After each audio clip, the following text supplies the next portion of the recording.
ঘুষের টাকাসহ আটকের ঘটনা, বিভাগীয় মামলা আর একের পর এক দুর্নীতির অভিযোগ, তবুও স্বপদে ফিরেছেন নারায়ণগঞ্জের ভূমি অধিগ্রহণ অফিসের কয়েকজন বিতর্কিত কর্মকর্তা।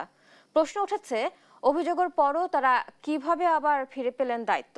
জেলা প্রশাসক বলছেন, সরকারি নিয়ম মেনে তাদের পুনর্বহাল করা হয়েছে, তবে মামলার বিচারে দোষী প্রমাণিত হলে শাস্তি পাবেন। নারায়ণগঞ্জের ভূমি অধিগ্রহণ শাখায় একের পর এক অনিয়ম ও দুর্নীতির অভিযোগে সমালোচিত কয়েকজন কর্মকর্তাকে আবারও বিভিন্ন গুরুত্বপূর্ণ পদে পদায়ন করা হয়েছে। বিভাগীয় কমিশনে দায়ের করা মামলার শুনানি চলমান থাকা অবস্থায় আবার কাজে যোগ দেয়ায় অফিস পাড়ায় বইছে সমালোচনার ঝড়।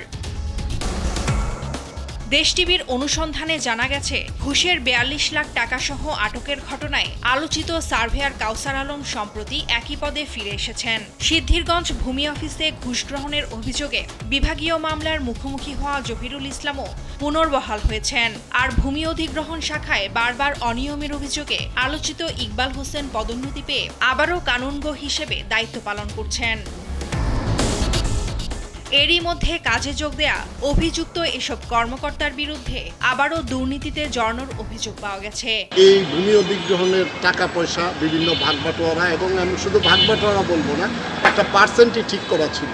সেই সময়ে সেই ভূমি অধিগ্রহণের যাদের জমি ছিল তাদের টাকা আদায় করতে গেলে তাদেরকে কমিশন দিয়ে করতে হতো। জেলা প্রশাসক কার্যালয়ের কাউসার, নাজির, জহিররা অতীতে যেইভাবে দুর্নীতির সাথে যুক্ত ছিল এবং মানুষের সাথে কমিশনের নামে অর্থ আদায় করত, তারা আবার এখন যে বহাল আছে এবং তারা আগের মতোই কাজ করছে। বিভিন্ন জায়গায় তাদের বিরুদ্ধে অভিযোগ আছে।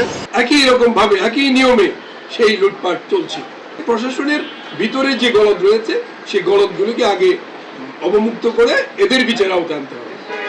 অভিযোগের বিষয়ে সামনাসামনি কথা বলতে রাজি হননি তারা। আর ডিসি কার্যালয়ের অনিয়ম দুর্নীতির সংবাদ প্রচার ঠেকাতে তদবির সহ নানা চেষ্টা চালান তাদেরই একজন নাজির কামরুল ইসলাম। রিপোর্ট এটা কেটে যাবো না যাবো এটার বিষয়ে পুরো কন্ট্রোল করে দিবি, বুঝো না? এটারে সিস্টেমেটিক ভাবে ক্লোজ করে আর কি, তোমার তো আগেই কইছি। জেলা প্রশাসক রায়হান কবির জানান, বিভাগীয় মামলা চলমান থাকলেও তাদের প্রয়োজন মনে করলে কর্তৃপক্ষ সংশ্লিষ্ট কর্মকর্তাকে পদায়ন করতে পারে। তবে রায়ে তারা দোষী প্রমাণিত হলে অবশ্যই শাস্তির আওতায় আসবে বলেও জানান তিনি। তো সরকারিভাবে যেহেতু এখন পর্যন্ত তারা কাজে বহাল আছে, তারা যে কোনো জায়গায় পোস্ট দিতে পারে। তো মামলার মতো করে চলছে। এই মামলাগুলো যেহেতু বিভিন্ন পর্যায়ে আছে, শুনানি এবং অন্যান্য যে পর্যায়গুলো আছে, সেগুলো করে যদি তারা দোষী প্রমাণিত হয় সেই অনুযায়ী ব্যবস্থা হবে।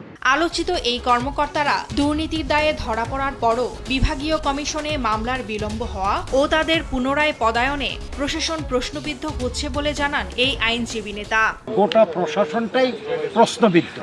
আমরা দাবি করব এই দুর্নীতিবাজদের দৃষ্টান্তমূলক শাস্তি দেওয়া হোক এবং সেই আলোকে মানুষ জানুক যে দুর্নীতির প্রশ্রয় এই প্রশাসন দেয় না। দুর্নীতির দায়ে অভিযুক্তদের গুরুত্বপূর্ণ দায়িত্বে এভাবে পদায়ন করলে তা অন্য কর্মকর্তাদেরকে নেতিবাচক বার্তা দিতে পারে।